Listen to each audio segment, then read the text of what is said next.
இலங்கை போலீசார் ஒரு முக்கியமான அறிவிப்பை வெளியிட்டிருக்காங்க. லைசன்ஸ் இல்லாம ஓடினா உங்களை கைது செய்வோம்னு சொல்லியிருக்காங்க. ஏன்பா இதெல்லாம் ஊர் முழுக்க எல்லாருக்குமே தெரிஞ்ச விஷயமே, இது எதுக்கு வீடியோ போட்டு நீ சொல்ல வர அப்படின்னு சொல்லி நீங்க கேட்கறீங்க. எனக்கு புரியுது.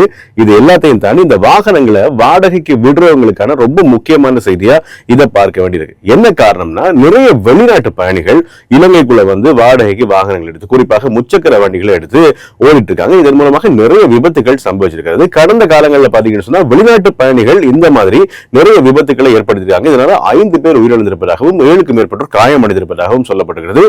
அதற்கு பிறகு சோதனை அடிப்படையில் பார்க்கும்போது அந்த வெளிநாட்டு பயணிகள்கிட்ட வாகனங்களை செலுத்துவதற்கான சரியான உரிமம் எதுவும் இல்லை. ஆக சரியான உரிமம் எதுவும் இல்லாம வாகனங்களை செலுத்துற அந்த வெளிநாட்டு பயணிகள் மீது நடவடிக்கை எடுக்கப்படுகின்ற அதே தருணத்துல அந்த வெளிநாட்டு பயணிகளுக்கு யார் யார் வாகனங்களை வாடகைக்கு கொடுக்கிறாங்களோ அவங்க மீதும் கடுமையான சட்டம் பாயும் அப்படின்னு சொல்லி போலீஸ் அறிவிச்சிருக்காங்க. இந்த வழக்கு விசாரணைகள்ல கடைசியில் ஒரு விஷயம் சொல்லப்படுது. அதாவது நமக்கு எதுவுமே தெரியாது, நம்ம தெரியாம அந்த வாகனத்தை வாடகைக்கு கொடுத்துட்டோம் அப்படின்னு சொல்லி. சாதாரணமா ஸ்கூல் டீச்சர் நீ ஹோம்ஒர்க் செய்துட்டு வந்துட்டியா அப்படின்னு சொல்லி கேட்டா செய்துட்டு வந்துட்டேன் டீச்சர் ஆனா விட்டுட்டு வந்துட்டேன்னு சொல்லுவோம்ல, அந்த மாதிரியான எக்ஸ்கியூஸ் எதுவுமே இனிமேல் எடுபடாது. இந்த வாடகைக்கு எடுக்கக்கூடிய வெளிநாட்டவர்கள் என்ன பண்றாங்கன்னா, அவங்க வெஹிக்கிள் வந்து ஓட்டுறதுக்கான அனுமதி இல்லாம ஓடுறதோட அவங்க சிறுவர்களுக்கு ஓட கொடுப்பதாகவும் சில கம்ப்ளைண்ட்ஸ் வந்து பதிவாயிருக்கிறது.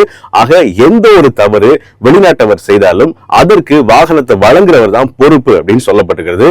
ஆக இது வந்து எங்களுடைய நாட்டினுடைய பெருமை மற்றும் தராதரத்தை மெயின்டைன் பண்ற ஒரு செயல் அப்படின்றதுனால நிச்சயமா இது தொடர்பாக இந்த வாகனங்களை வாடகைக்கு கொடுக்கிறவங்க அவதானமா கையாள வேண்டும், கவனிக்க வேண்டும் அப்படின்னு சொல்லி போலீசாரால முக்கியமான அறிவுறுத்தல் ஒன்று வழங்கப்பட்டிருக்கு. ஆக நீங்களும் கொஞ்சம் அவதானமா இருங்க.